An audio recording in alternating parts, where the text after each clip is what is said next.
সাইয়েদনা মুসা আলাইহিস সালাম জিজ্ঞেস করলেন, ইয়া রাব্বি, আল্লাহ আপনার কি ঘুমে ধরে না? আল্লাহ বললেন, কোনো কথা বলা যাবে না, দুইটা গ্লাসের ভেতরে পানি নাও, পানি ভর্তি গ্লাস নিয়ে তুর পাহাড়ের উপরে দাঁড়াও। সাইয়েদনা মুসা আলাইহিস সালাম দাঁড়ালেন। আল্লাহরে আবার জিজ্ঞেস করলেন, আল্লাহ আমি জিজ্ঞেস করলাম কি আর আপনি করতে বললেন কি? আল্লাহ বললেন, কথা বলো না, যা বলেছি তাই করো। তো মুসা আলাইহিস সালাম কিছু বলতে পারে না, পানি নিয়ে দাঁড়িয়ে রইলেন।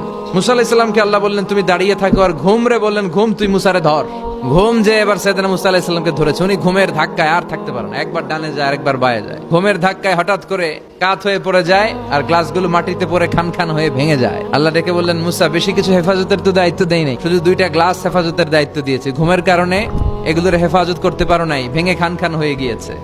আমি যদি তোমাদের মতো ঘুমিয়ে যেতাম তাহলে পৃথিবীর সাথে সূর্য লেগে, সূর্যের সাথে চন্দ্র লেগে গোটা মহাবিশ্বটা এভাবে গ্লাসের টুকরার মতো খান খান হয়ে যেত রে মুসা। এজন্য লা তাখুযুহু সিনাতু ওয়ালা নাওম, আমার ঘুমেও ধরে না, ঘুমের আগে যে তন্দ্রা আসে ওইটাও ধরে না।